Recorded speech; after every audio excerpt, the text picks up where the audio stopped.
2026 সালের ফেব্রুয়ারির 12 তারিখে যে নির্বাচনের ঘোষণা হয়েছে, একই সঙ্গে জাতীয় সংসদ নির্বাচন এবং গণভোটের নির্বাচন, যেটা আমি মনে করি যে বাংলাদেশের রাজনৈতিক ইতিহাসে নিঃসন্দেহে একটি অত্যন্ত বড় উল্লেখযোগ্য একটা ঘটনা এবং এটাকে সুষ্ঠুভাবে পালন করা এবং সেটাকে অনুষ্ঠান করা এটা নির্বাচন কমিশনের দায়িত্ব।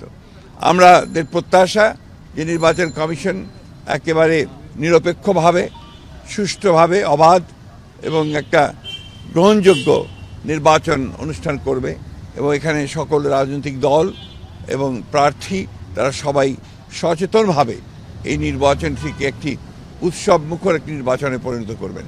কারণ হচ্ছে যে আমরা সবাই জানি যে বিগত 15 বছর এই দেশে নির্বাচনের নামে প্রহসন হয়েছে, গণতন্ত্রকে ধ্বংস করা হয়েছে।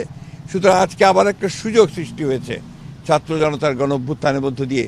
আমরা আজকে একটা নতুন নির্বাচনের মধ্য দিয়ে একটা জনগণের প্রতিনিধিত্বমূলক একটা পার্লামেন্ট আমরা গঠন করতে সক্ষম হব। আপনারা জানেন যে প্রায় 9 মাস সংস্কার যে সমস্ত সংস্কারের প্রয়োজন ছিল রাষ্ট্রের, সেগুলো নিয়ে রাজনৈতিক দলগুলোর মধ্যে আলোচনা হয়েছে, দীর্ঘ আলোচনা হয়েছে। অনেকগুলো বিষয়ে আমরা একমত হয়েছি, কতগুলো বিষয়ে একমত হতে পারিনি, সেগুলো গণভোটের মাধ্যমে আসবে।